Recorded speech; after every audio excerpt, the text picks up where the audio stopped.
Hello, hello, hello. Welcome to another episode of Kotura-san. I'm Metanord.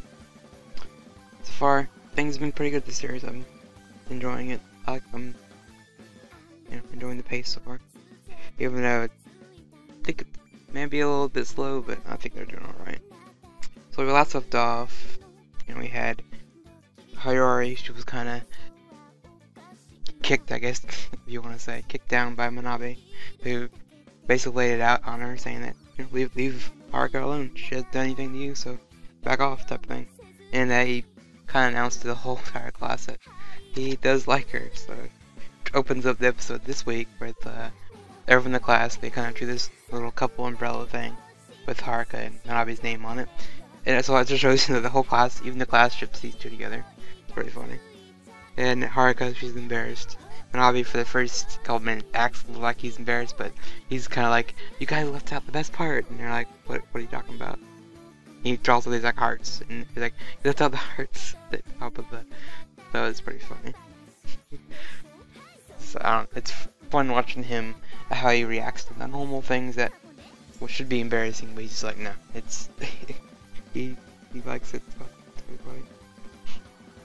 And I guess after that scene, they walk down the hallway together, and I guess the whole kind of background story is Haruka kind of acts like she didn't hear what Manabe said in the classroom.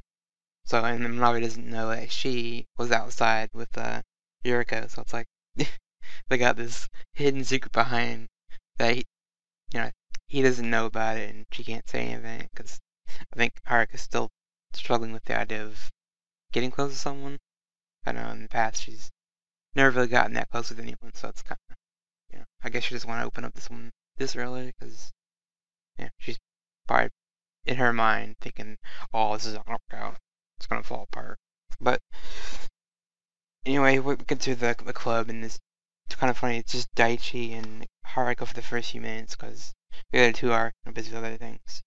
And as she's sitting there, she's kind of thinking, I don't know what to talk to Daichi about. We never actually talked.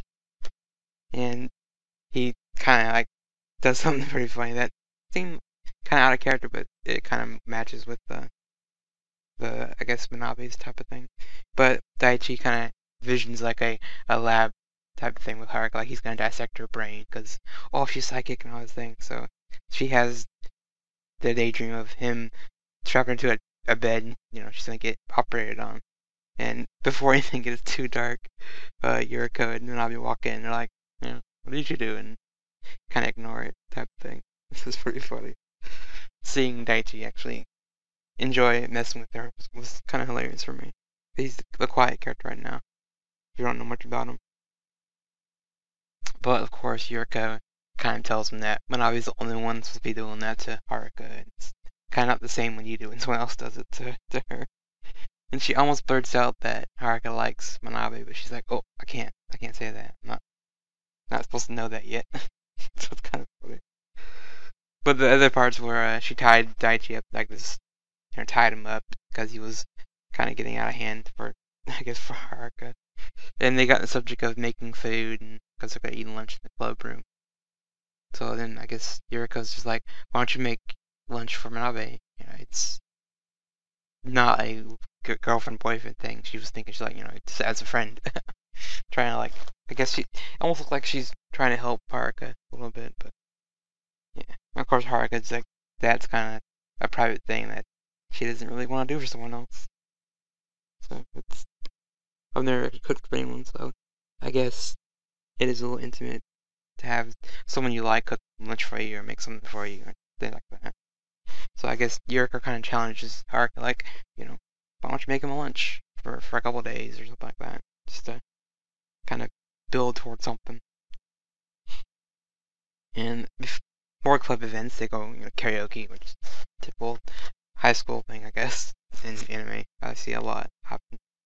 But they try to get Haruka to sing, and she just she starts off. They're all like cheering her on, like, you're doing good. And she's singing the opening, which I was like, I guess they want to get that song as much as they can, but she's singing and she's just not very good. as she gets progressed through the song, it's like getting worse and worse, and like the morale in the room's kind of like, oh god, like she's not good at this at all. Thought that was pretty funny, but I was waiting for her to like react like that. What? That's you guys are mean, but she didn't react that way. Which is nice. And after we get to the karaoke stuff, I guess Daichi kind of mentions to Yuriko again. You know, are you doing this to pay back what you did to her earlier, or? I mean, Yuriko's like, no, I have still intentions to use her. I'm kind of confused what. I mean, the only thing she can do is expose Haruka's power to the entire world, which I don't know what she gains from that. Besides saying, oh, it's like so real, it's like, that's good and all, but at the same time, if people learn Haruka's power, they're gonna, someone will get a hold of her and abuse that power. Like, I'm assuming that might be happening with her mom. Maybe the mom might realize that's what was wrong with my daughter back in the day, and she might, like, I could actually use that. I don't know. We'll see how that plays out. But the core of the episode was kind of, like I said, about Haruka trying to build something for Manabe, like a friendship type thing from cooking. But the other storyline is, you have Hayori, which she's practicing karate. My original thought was she's gonna go after Haruka and like just beat the snot out of her. I was like, no, I wouldn't see that happening. But instead of that, she hires a couple people, like the karate students, and they're pretty older guys. They're built, they're ripped. Some of them are they're probably like, I don't know, in their 30s or so. And she proposes that they beat up Manabe because she tells a little lie that he's been stalking her and she's scared and she doesn't like him. So these men band together and they hunt him out. Haruka and then Manabe are kind of walking together and they split. They go their separate ways, and I guess Manabe runs into those karate dudes. But the funny thing is, they did beat him up, but he got his, like, not revenge, but he got him back and he won his fight, but still ended up in the hospital with, like, I think broken arm or something, a few bruises, but they didn't, really do much with that. But I thought it was kind of freaky when Haruka's like walking home and she sees a like light near her house, like flickering, and she gets, I guess, a feeling that something's not right. For me, my heart kind of sunk. I was like, oh, you better not kill Manabe off like that. I was gonna be so mad, but to kill him off that early would be kind of silly. But there's other series that have killed main characters off before in like the beginning of the series, so it's not too far-fetched. Especially for the drama in this series, you could see that might happen, but thankfully they showed you that he's fine. He's in the hospital. He's just got a few bruises and whatever. But pushed Haruka to go visit him, even though she learned that Hayori was the one to blame because she was in the class kind of panicking about it after the teacher made his announcement that Manabe's been injured and he's in the hospital. He's been hospitalized. And I was fully expecting Haruka to be like, oh, you're to blame, But who would believe that? I mean, really. Someone got hurt in a classroom, and you said so-and-so beat him up, you're just spreading rumors, and that makes you look even worse. I mean, Haruka was getting a little angry. I mean, you could tell on her face, but I guess Harui's reaction towards it, she was showing emotions and crying about it, just, I guess, maybe told Haruka that she's sorry about it, so I can forgive her.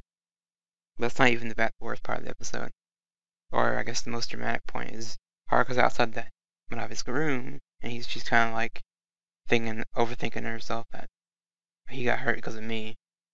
Everyone that I've been with or near gets hurt in some way or another. So she kind of decides to ditch the area and move away, which I was kind of shocked. It's like, yes, it's true that people have gotten hurt with her, but to put it all on herself, it's kind of sad for me because I like the interaction she has with Manabe and everyone else in the club room, even though I don't think she'll be gone that long. Because next episode, everybody in the club kind of looks for her. But I have the only question I can ask is where would she go? I think they go to the shrine next time, but even then, I don't think they found her there because there's several scenes of him like Manabe like crying about it because he does like Haruka. doesn't want to see her leave. I just don't know where else she would go. And she doesn't really have any friends or relatives that kind of like her. I mean, obviously, her mom doesn't want her. Unless she just decided to move out on her own, just go somewhere away, so no one knows where she's at. I don't know. And like I said, if Navi died, that would have, if she left because of that, I would have understand. But he was fine. She could have just walked in there. But I understand she's a complicated character. She just doesn't want to get anyone else hurt, which is fine. And we've seen this before. I've seen it in like a bunch of shonen shows. I've seen it in Bleach. There's a couple episodes where Ichigo kind of leaves everyone because he's tired of everyone getting like pulled into his situation, like his family, his sisters, and his people in school, and things like that. So it's not uncommon. There are plenty of other shows that have done it. So, but I fully expect them to like find her, like, oh, there you are, and cause all Manabe has to do is really walk around town and just think. It's kind of bad though, but think dirty thoughts about her, and eventually he might hear like a scream in the far distance and be like, oh, there she is, that type of thing. That's what I picture happening. Even not, it doesn't have to be fair. You can be just like the romance thing of typical running in slow motion towards each other. That's pretty funny. That could happen. Yeah. And I like the little scene before Haruka goes to the grocery store talking about this is the first time in her life she's ever been happy. And she's not, doesn't want to lose that. But Manabe's just like, don't make this your only time to be happy. Look forward to the future being happy with more happy moments with everyone. But I don't know. You got the whole thing with Yuriko using her. You have the whole thing with her running away, Hayori, putting those thugs to beat Manabe. I didn't really like that, but it just shows how much of a, she's not technically evil, I know she's not, but she is kind of messed up. But hopefully this event may change their mind that Haruka's not out to get everyone, not out to get Manabe, and that she can see that Haruka's a nice person without, always got Manabe's interested in her. She's technically maybe the love triangle, but it's all one-sided for her. Anyway, tell me what you think about this episode in the comments section or whatever, or maybe something I missed that you wanted to point out. Alright, well, catch you next time for episode 4.